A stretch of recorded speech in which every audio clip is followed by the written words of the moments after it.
नमस्कारम।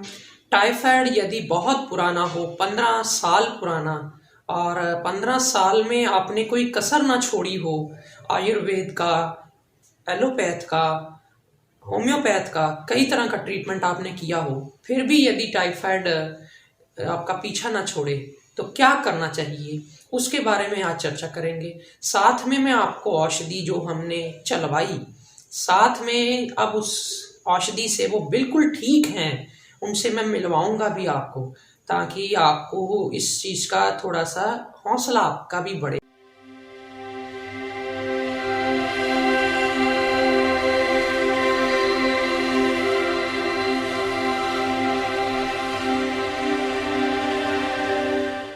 कारण नमस्कार।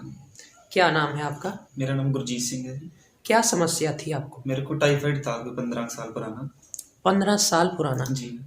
अच्छा, क्या होता था आपको टाइफाइड के वक्त? टाइफाइड के वक्त बुखार फील होता था, आंखों में जलन होती थी, माथे में जलन होती थी, प्यास बहुत ज्यादा लगती थी, उठने का मन नहीं करता था। रिपोर्ट में आता था पॉजिटिव? रिपोर्ट में आता था।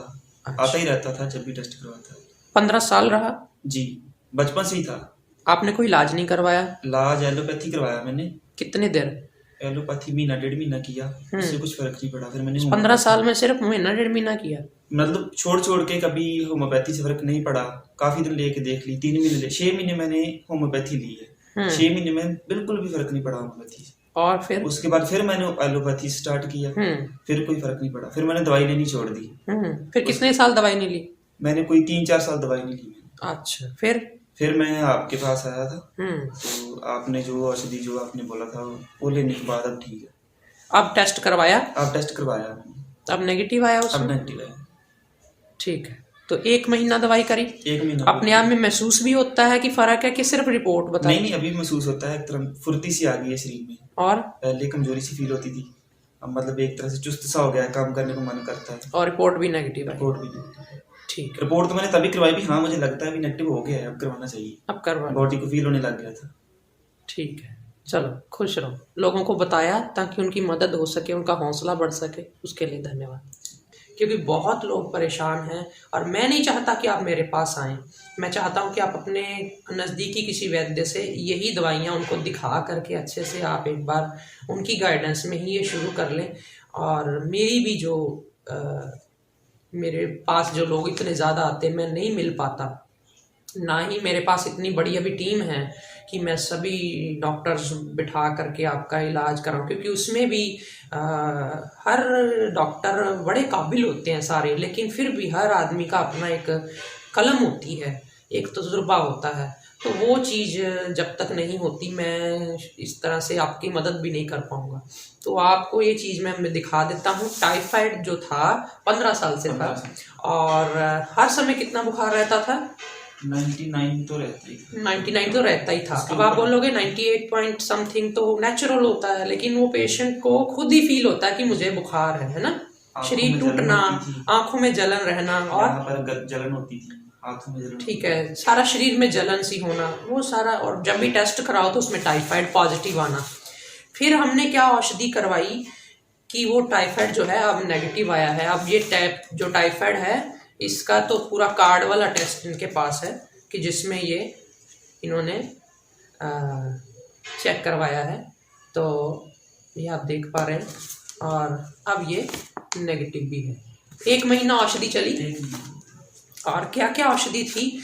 सबसे मेन दवाई जो इसमें थी वो थी मधुरांतक वटी। मधुरांतक वटी जो होती है मोती झरा में, टाइफाइड में, छोटे छोटे हल्के बुखारों में, मीठा मीठा बुखार जो रहता है उसमें बहुत अच्छी है। ये हमने मधुरांतक वटी कई लोगों को दिन में 2 बार दे के भी देखी, कईयों को 1 बार भी दे के देखी। उससे क्या होता है, जब हम 1 बार या 2 बार इसको देते हैं दिन में, तो जितने दिन देते हैं उतने दिन बुखार ठीक रहता है। जैसे ही दवाई छोड़ते हैं बुखार फिर वापस आ जाता है। लेकिन जब हम इसको दिन में 3 बार देते हैं मधुरांतक वटी को, तो 1 महीना या 1.5 महीना लगातार देते हैं, तो उसके बाद बुखार आना वापस बंद हो जाता है। इसका मतलब वो जड़ से निकल जाता है। तो मधुरांतक वटी के साथ हमने थोड़ी पेट की तकलीफ होने की वजह से कुमार्यासव अभयारिष्ट दिया। अगर ना वो तकलीफ पेट की होती तो हम इसको अमृतारिष्ट के साथ दें तो और भी अच्छा।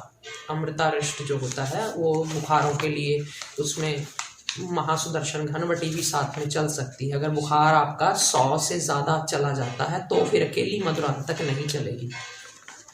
इसके अलावा हमने दिया पंचभद्र क्वाथ, और 1 चम्मच सुबह 1 गिलास पानी में उबाल के जब वो 1/3 रह जाए तो छान करके पिया।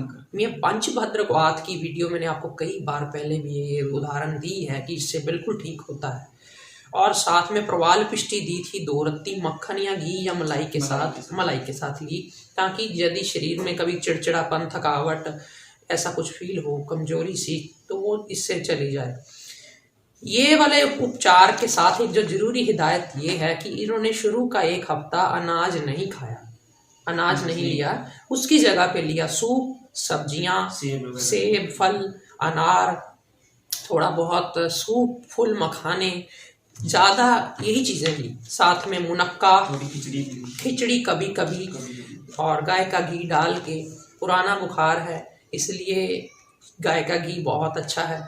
और इसमें इन्होंने क्या किया कि थोड़े दिन अनाज बंद किया, 8 दिन, उसके बाद हल्का हल्का अनाज दलिया, और फिर उसके बाद क्या शुरू किया? दलिया के बाद थोड़ी थोड़ी रोटी खानी, फिर थोड़ी थोड़ी रोटी, पहले जितनी नहीं लेकिन हल्की हल्की 1-1 रोटी, है ना।